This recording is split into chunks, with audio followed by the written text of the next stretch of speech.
النهاردة هنتكلم عن 5 نقط هتخلي ظهرك مدرع. التمرينة المثالية للظهر مش معناها إنك تدخل الجيم تشيل أوزان تقيلة وتطلع. الظهر عضلة كبيرة ومقسومة لأكتر من جزء، وأي إهمال في جزء واحد بيبوظ الشكل والقوة. وناس كتير بتتمرن سنين ولسه ظهرها مش عريض ولا سميك، والسبب مش قلة التمرين، السبب إن التمرين مش مفهوم صح.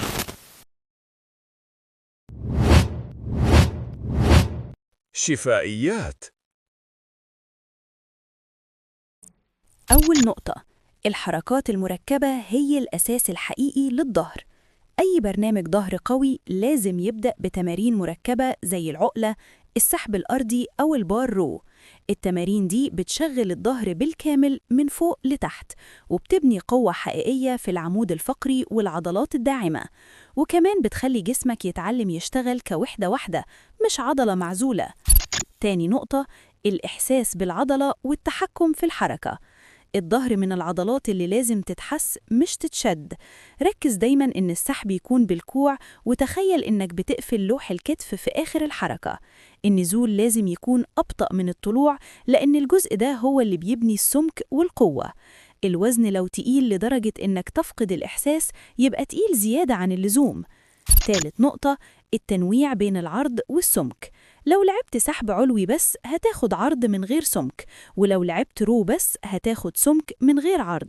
علشان كده لازم تجمع بين الاتنين، سحب علوي أو عقلة للعرض، وسحب أفقي زي الرو للسمك، ومع دمبل علشان تعالج الفروق بين الجانبين. التنويع ده هو سر الظهر المتناسق. رابع نقطة، عدد التكرارات والمجموعات بذكاء. أفضل نطاق لبناء عضلات الظهر من 8 ل 12 تكرار، مع 3 أو 4 مجموعات حقيقية. مش لازم كل مجموعة توصل فيها للفشل، المهم إن الأداء يفضل نظيف لآخر تكرار. الإرهاق الذكي أحسن من التكسير العشوائي. خامس نقطة، الراحة والتعافي والنمو. الظهر عضلة كبيرة وبتاخد وقت أطول في التعافي. تمرينها مرة أو مرتين في الأسبوع كفاية جداً، ومع نوم كويس وتغذية مظبوطة هتشوف فرق حقيقي. الإفراط في تمرين الظهر بيأخر النتيجة بدل ما يسرعها. الخلاصة، التمرينة المثالية للظهر مش تمرينة واحدة، دي نظام كامل. حركات مركبة، تحكم وإحساس، تنويع زوايا، تكرارات مدروسة، راحة وتغذية.